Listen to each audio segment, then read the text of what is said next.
আমরা এই বাজারে যিনি ডিলার তার ডিলারের একটি কাগজ দেখছি এবং সেই কাগজে 8 বস্তা সার তিনি বিক্রি করেছেন খলিল নামের এক ব্যক্তির কাছে। এই মুহূর্তে খলিলের কাছে আমরা জানতে চাই যে তিনি আসলে কাগজটা অনুযায়ী তিনি সার নিয়েছেন কিনা। আচ্ছা, আপনার নামে এখানে সার দেওয়া হয়েছে, আপনি পেয়েছেন? না বড় ভাই, আমি এখন সারাদিন বাড়িতে কাজ করলাম, কেবল আসলে মেয়র এখানে জ্ঞানদাম শুনে এখানে আসে বুঝলাম আপনার নামে হয়েছে, কিন্তু আমার মেমো নেই, কোনো কাজ জিনিসও পাইনি, কিচ্ছু পাইনি। এটা ভক্সক একদম সিটারি। খলিল কে?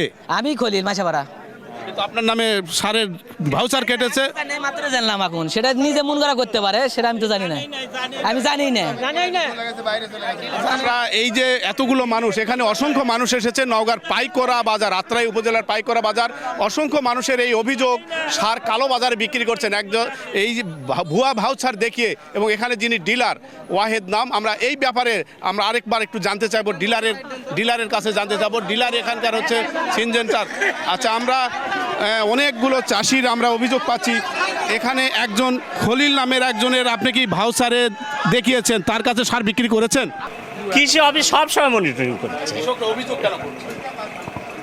এটা বললাম তো, একজন আর একভাবে ওটা বলবে, ওটা শোনেন, ওটা বলবে সার ল্যাব, আমরা তো সার দিচ্ছি এখনো লিক, আমরা তো নিচ্ছি আমরা তো দিব।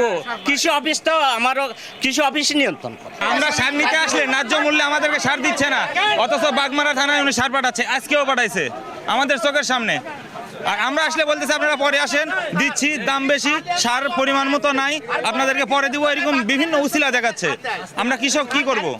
না উনি আসেননি আমার কাছে আসেননি, না উনি আমার ঘরে তো আসেননি। আমি বলছি সার নিলে ওই রাস্তায় বলেছে, হ্যাঁ আমি বলেছি আপনি দোকানে আসেন, সার নিলে দোকানে আসেন, কি লাগবে আমি দিচ্ছি। সারের এক ধরনের কেলেঙ্কারি বলতে যা বোঝায়, সার রাতে কালো বাজারে নাম বিকৃত করে একজনের নাম দিয়ে তুলে সেই সার কালো বাজারে আরেক জায়গায় বিক্রি করার এই অভিযোগটা আমরা পেয়েছি নওগাঁর আত্রাই উপজেলার পাইকরা বাজারের।